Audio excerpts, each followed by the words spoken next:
अस्सलामु अलैकुम वरहमतुल्लाहि वबरकातुहू। दोस्तों, जैसा कि 21 जुलाई को प्रेस कॉन्फ्रेंस और उसके बाद फिर धरना प्रदर्शन का जो प्लान है वो बन चुका है सहायक उर्दू अनुवादक के रिज़ल्ट को जारी करवाने के लिए।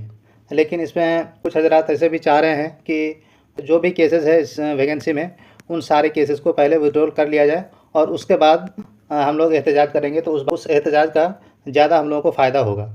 और ये बात बहुत हद तक सही भी है, क्योंकि हम लोग जो एहतजाज करेंगे और जब नीतीश जी संज्ञान लेंगे और आयोग से पूछेंगे कि अभी तक आप लोगों ने इसका रिज़ल्ट क्यों नहीं निकाला है, तो शफीक साहब जैसे कि कह रहे हैं कि केस का कोई इशू नहीं है।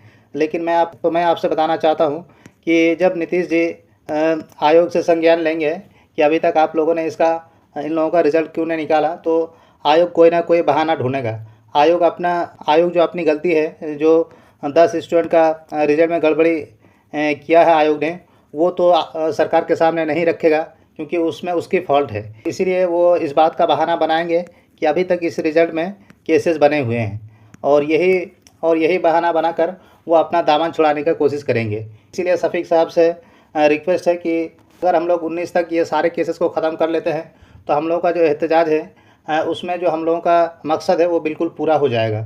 लेकिन अगर हम लोग केसेस को ख़त्म नहीं कर पाते हैं, तो आयोग फिर से वही बहाना बनाएगा कि केस की वजह से हम लोगों ने अभी तक रिज़ल्ट नहीं निकाला है। तो इसीलिए मैं शफीक साहब से गुजारिश करूंगा कि अभी भी 3-4 दिन का वक्त है।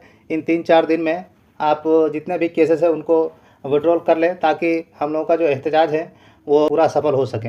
वैसे मैं तमाम हजरात से गुजारिश करता हूँ कि चाहे केसेस वापस हो या फिर ना हो, लेकिन आप सभी लोगों को 21 को पटना ज़रूर आना है, और 21 से लेकर 3-4 दिन, 21 को प्रेस कॉन्फ्रेंस और 22 से फिर धरना प्रदर्शन